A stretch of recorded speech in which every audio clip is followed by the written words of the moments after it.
Thank you so much, Dessa. Hello, everyone. I'm excited to be here this evening.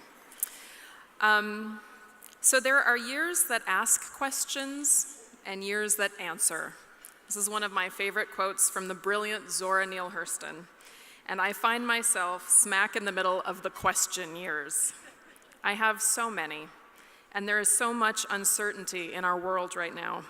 It begs for strategies and solutions and thoughtful leadership at every level of our society. When I think about leadership, especially for women, authenticity and courage are paramount. Each requires deep investment and patience. When we arrive at a place of authenticity and courage, we stand fully in our power as women. From that vantage point, we can call upon the divine within ourselves. The work we put ourselves to becomes even more deeply rooted, more connected to the broader humanity, even sacred. But our world is full of invitation to imitate, to covet another's attributes or skills or beauty, to drive away those things that make us different and unique. We need more examples of women living their truest lives and leading from spaces of authenticity and courage. Leadership does not come from attempting to mirror someone else's success, but instead from facing our own mirrors to find success within ourselves.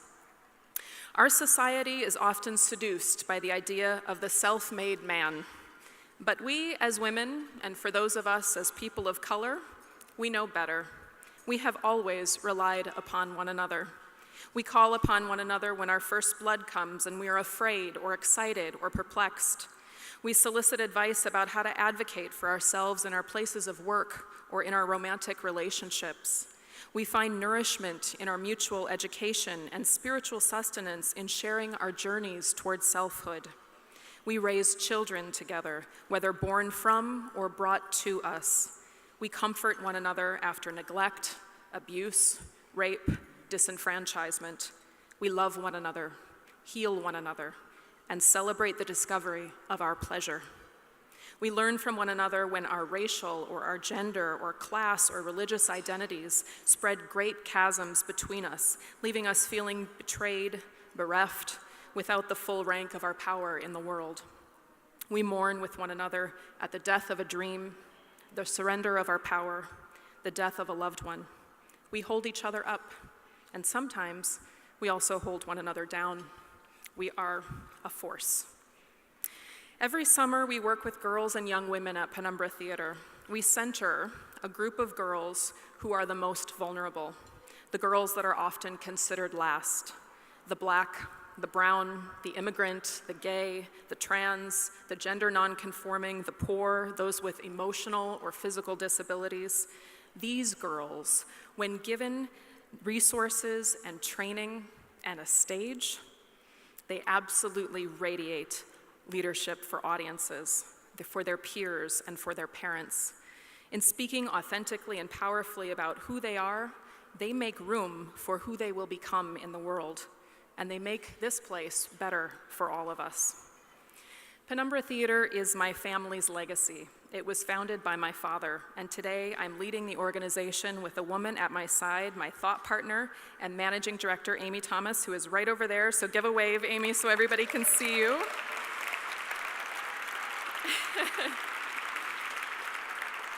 Stepping into this role has presented so many questions for me about what authenticity and courage looks like. Penumbra Theater is a place born out of the Black arts movement in the 60s. Powerful, provocative art came from that time. But it was also a time when misogyny kept a lot of women from taking center stage. There was a time for resuscitating Black masculinity from the racist, patriarchal rule of white supremacy. We don't have to look far beyond the evening news to remember what this world has done to Black men and boys. But too often, preserving their sense of power came at the expense of Black women claiming agency for ourselves, and the timetable for parity was too long. So I look to shining examples from that era, to Sonia Sanchez, Audrienne Kennedy, Audre Lorde. I could go on. As we chart a course forward for Penumbra's future, I am certain that we will continue to attend to the most vulnerable. I'm not interested in burning the fields. I want to keep the good and make the better.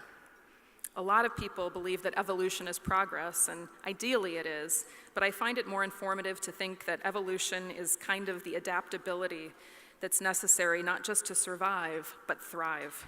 And in this environment, when the work that we do at Penumbra flies in the face of the lies, hatred, racism, trans and homophobia, sexism and violence, and xenophobia so rampant in our country right now, we must evolve. The world is calling us to serve.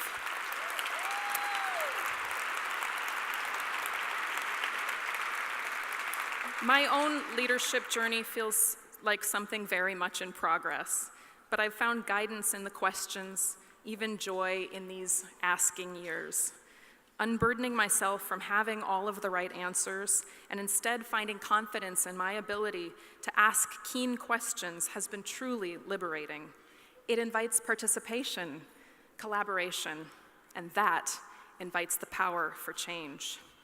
I invite each of you to find 3 women here tonight that you'll connect with after this evening of Resisterhood, because the world needs us in cahoots right now. We need now more than ever to find support, inspiration, encouragement, accountability within and from one another. We have to build the future that so many claim is female.